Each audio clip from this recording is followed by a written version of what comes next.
This video is brought to you by Devout Decals, makers of reusable Catholic art for your home altar, your bedroom, and your home classroom.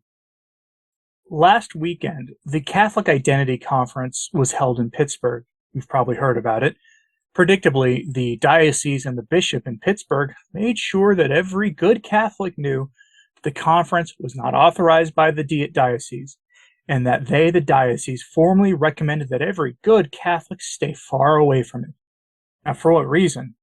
They didn't really say, but it might have something to do with a fair number of the voices of the Catholic Recognize and Resist movement being in attendance, and especially because Archbishop Carlo Maria Vigano was in attendance via Zoom or Skype. After the conference, Michael Matt of the Remnant newspaper and Remnant TV interviewed Archbishop Vigano and published a transcript of that interview on the Remnant's website. I highly recommend you read it in full, but I have for you here some of the questions that Mr. Matt asked the Archbishop, and Archbishop Vigano's answers, because they really do provide a sense of what we've been witnessing in the Church. And you actually get a synthesis of Vigano's letters over the past 4 years into one place, essentially.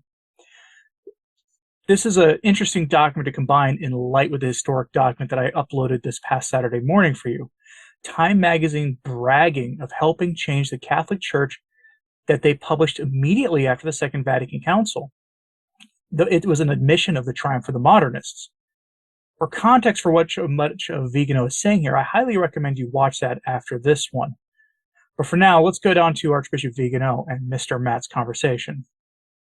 The first question Mr. Matt asks is, quote, "Many Catholics today believe that Holy Mother Church is suffering the worst crisis in history, surpassing even that of the Arian heresy. Do you believe this to be the case?" End quote. This is perhaps the question for our times as Catholics, and it's worth noting here that the answer Vigano provides is almost a synthesis of 4 years of letter writing. 4 years ago, in 2018, I started this podcast, only a couple of months before Vigano began writing his public letters, and something that had to be providential. And for 4 years, I've been bringing the majority of his letters to you. And I've noticed over that time a sort of thesis emerging from Vigano about the state of the Church, one that goes well beyond concerns about liturgical abuse or the Ted McCarrick problem. As I'll show you in a few minutes, Vigano has been around for a while and witnessed the problems that have been simmering in the background of the life of the Church for decades, well before Vatican II suddenly emerged. The Council was merely just the triumphant party for the Modernists. These problems exploded on the scene as if unleashed by Satan in a coordinated attack upon the faith. Vigano's answer to Mr. Matt's question is a synthesis that brings this problem to light. Let me know if this sounds familiar to you. Vigano's answer: "I cannot say whether this crisis is the worst that the Church will have to face between now and the end of time. Certainly it is the worst to date, both for the devastating proportion of the apostasy and for the narcotization of the lower clergy and the faithful towards a hierarchy.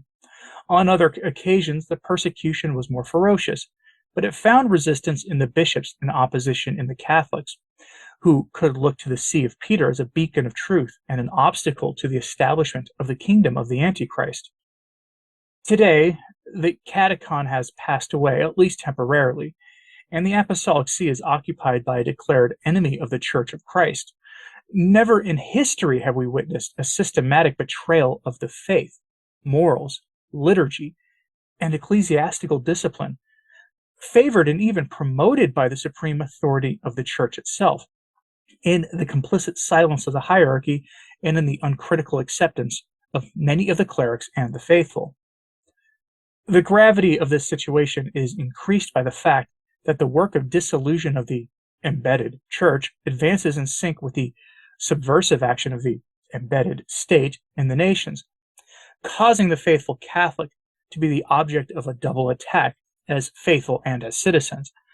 These two now indisputable realities have in common Satan's unquestionable hatred of Christ, of his Church, of his holy law, of Christian civilization. This deception is so obvious that it can no longer be labeled as a wild theory. If we think about it, it is disturbing that the protagonists of this criminal plan, both in governments and in the Church, come from that radical chic environment in which conciliar, quote-unquote, Catholic progressivism, pacifism, ecologism, the James Martin sin, and the whole repertoire of the ideological left was born and grew since the 60s. As I have already said, the individual bishops and the entire hierarchy of the recent decades will have to answer before God and history for their complicity in this crisis, indeed, for having been, in some ways, inspirers and supporters of it, abdicating the role of the Church of Domine Gentium. End quote. It's a mouthful. I don't think most of us are capable of knowing the depths of the crisis in the church. Most of us are just scratching the surface, since the crisis looks different from the perspective of the clergy, or of those with religious vows who are still somehow able to pay attention despite living in some variety of a cloistered life. And of course, from the laity's perspective, it can look different, depending on, frankly, innumerable factors, including culture, including where you're observing things from, in your state in life. The phrase from Sister Lucia about the diabolic disorientation that has entered the church should be remembered here. We're all trying to navigate during this disorientation, through this smoke of Satan. And the fact is that many of us found ourselves in some way or another resisting modernism in apostate Rome because it was the only rock of faith that we could find that made any sense. And now, with all that said, Mr. Matt asks the Archbishop a simple question to follow it, one that is logical, and I want to pose it to you. But don't resist modernist Rome because somehow it is personally profitable. Don't do it because it makes you feel good. Don't do it because it puffs you and your ego up. Taking the almost unthinkable step for a Catholic to say that the dictates coming out of Rome for the past few decades are to be, frankly, shunned is not a small step for a Catholic to take. You better have a good reason to do it. Mr. Matt's question is pretty straightforward here. Quote, what was it that convinced you to join the traditional Catholic counter-revolution? End quote. That is a good question for anyone watching this. What caused you, dear viewer, to walk away from the mindset of the Novus Ordo? And by that, I don't mean the new Mass either, since I know many of you still go to the new Mass for a variety of reasons. I mean the mindset of the Novus Ordo, or the ontological view of it, or the new theology and the new religion of it. Those words, Novus and Ordo, simply means new order, and after Vatican II, we get a clear new order in the Church, with a number of things taught in the conciliar documents that were a clear break from what came before in the history of the Church. I know a lot of people have a hard time when those of us from this perspective say that, and if you're one of those, if you're skeptical of the claims in general, then I reviewed a book by a priest for the patrons of the channel called Time Bombs of the Second Vatican Council. The book costs like 50 cents from Angelus Press, and it's written by Father Franz Schmidberger of the Society of St. Pius X. It's a good, short introduction to the argument that Vatican II itself was the problem, not just its implementation. I highly recommend it. Anyway, Vigano's answer here hits really close to home for me. And keep in mind that Vigano is in his early 80s, so he witnessed the changes in the church happen as a young adult, likely in the seminary when it happened. Archbishop Vigano's answer to Mr. Matt's question is here. Quote, what son would watch passively the humiliation of his mother, letting his servants expose her to infamy and vituperation, strip her of the triple crown and royal garments, steal her jewels and sell her goods, force her to live with thieves and ladies who walk the night, even take away her royal title and abandon her to degradation? And what citizen of a glorious nation would let it be destroyed by traitorous rulers and corrupt officials without taking up arms to rise up and returning it to the honor that it has taken from it? If this is valid in the order of nature, it is even more true and pressing when it comes to the Holy Church, assailed by enemies who strike at her not only in temporal things, by putting up for auction churches, furnishings, and sacred items, as they have always done throughout history, but even in her supernatural goods, in the treasures in which the divine King has endowed her for the sanctification of souls, in the incorruptible riches of its doctrine and liturgy. Corrupt ministers exposed her to scandal, adulterated her teaching, dispersed her army, and demolished the walls that defended her from enemy incursions. The souls who, thanks to the Church, were protected and accompanied in the earthly journey to eternity have been turned away and lost. Souls for whom our Lord shed his blood, and whom his unfaithful ministers have abandoned and driven out the sacred enclosure. To stand by and watch the outrage of our Holy Mother Church is no less serious than having been among the crowd that witnessed the passion and crucifixion of our Lord, among the cries and spits of slayers, because we are children of God as we are children of the Church, which by the merits of Jesus Christ restores us in grace and makes us heirs of the kingdom of heaven. At the beginning, 60 years ago, it seemed that it was the Church herself. After the tragic events of the Second World War and the horrors of dictatorships, that almost wanted to strip herself of her past in order to somehow attenuate the chasm between what had become the world and what remained of it. This dispossession appeared to be a gesture of indulgence for a society upset by revolutions and the end of the Catholic monarchies. On the wave of that democracy that we believed could be Christian, despite knowing well that its quote-unquote values were substantially opposed to the transcendent vision of the power proper to Catholic belief. Few of us in those years understood that the conciliar revolution would subvert the divine order, overthrow the cosmos by throwing the church into chaos, give space to heresy and demolish orthodoxy, and accept the replacement of virtue and honesty with the corruption of customs. End quote. I mean, he sums up nicely what many of us have had a hard time putting to words there. And his answer is actually much longer than that. He goes on to describe how this got worse, turning into a contagion in the church in March of 2013 when Francis the Great Merciful ascended the throne of Peter, where the faith was turned onto its head.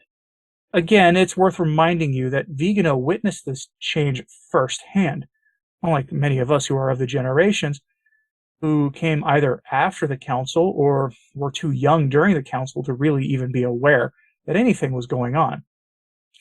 Vigano witnessed it, having been born in January of 1941.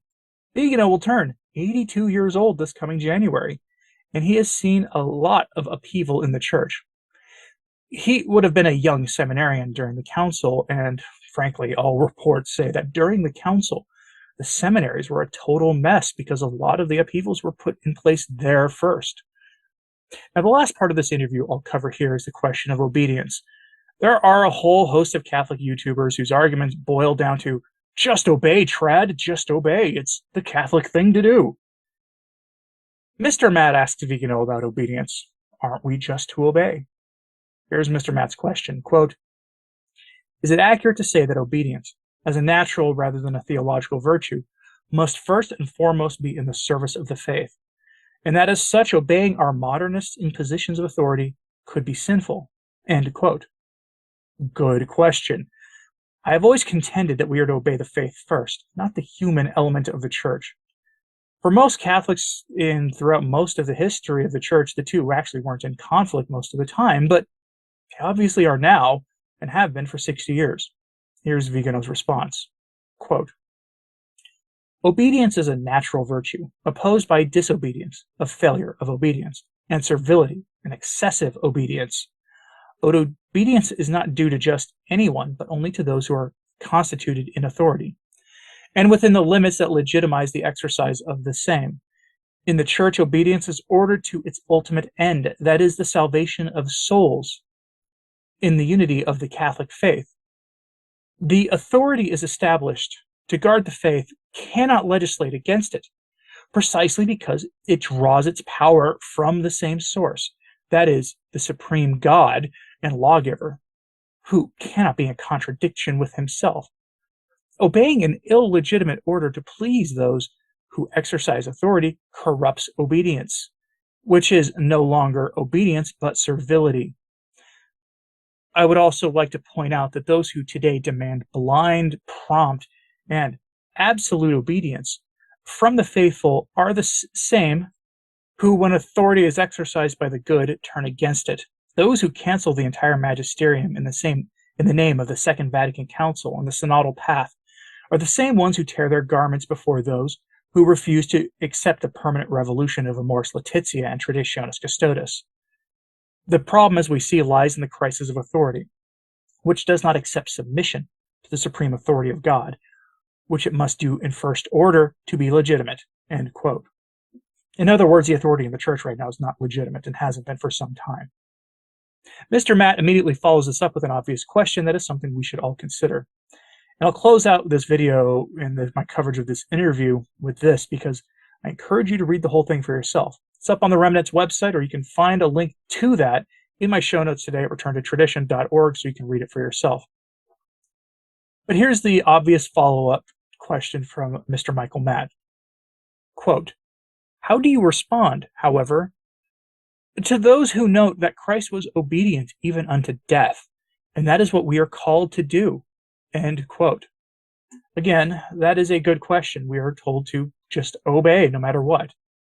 Shouldn't we just obey the man the world thinks is Pope even unto death?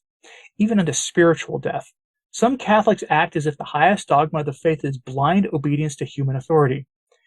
Vigano dumps water on that assumption here. Quote, our Lord did not obey the Sanhedrin, nor the high priests and the elders of the people, who warned him not to profess himself Son of God, and who for this reason condemned him to death. Our Lord obeyed the Father in drinking to the dregs the bitter cup of the Passion. Non sicut ego volo, sed sicut tua. This is the true virtue of obedience, because it follows the orders of earthly authority, only if this act for the purposes that legitimize it.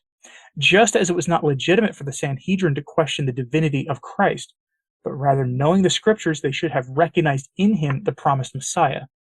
So it is not legitimate for the hierarchy to demand obedience in matters that are opposed to faith or morals.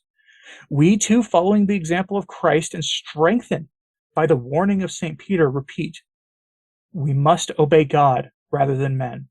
See Acts chapter 5, verse 29. End quote. Mic drop. We must obey God rather than men.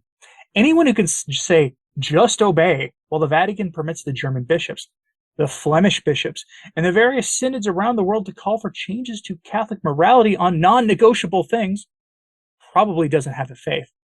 They have faith in the human element, not in the faith itself, because if they did, they defend the faith from the maniacs pushing these changes, even if they sit on the throne of Peter.